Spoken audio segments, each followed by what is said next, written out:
Una po sa ating mga balita, nilinaw ng Commission on Elections na hindi pinapayagan sa kasalukuyang konstitusyon ang pagsasagawa ng snap elections.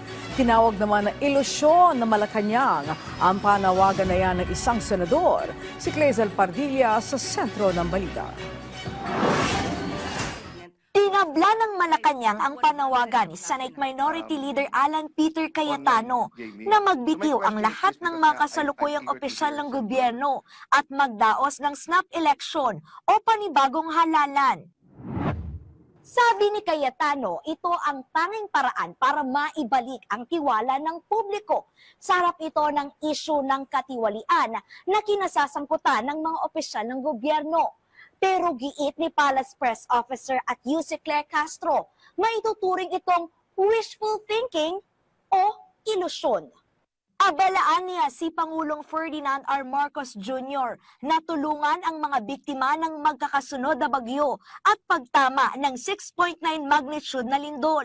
Walang oras sa pamumulitika dahil nakapokus sa pangangailangan ng taong bayan at hindi sa kanyang sariling interes.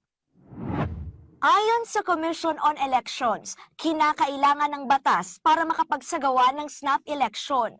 Batay kasi sa 1987 Constitution, may fixed term of office o takdang panahon ng panunungkulan ang lahat ng iniluklok na opisyal ng gobyerno mula sa Pangulo, Vice Presidente, mga mambabatas, gobernador, hanggang sa mga miyembro ng konseho ng lungsod at munisipyo. Sakaling maisabatas, kinakailangan ng COMELEC ng panahon at sapat na pondo.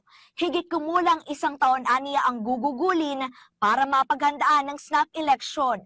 Mula sa pagbili ng automated election system, pagtanggap ng certificate of candidacy, hanggang sa pag-imprenta ng mga balota. Clazel Pardilla para sa Pambansang TV sa Bagong Pilipinas.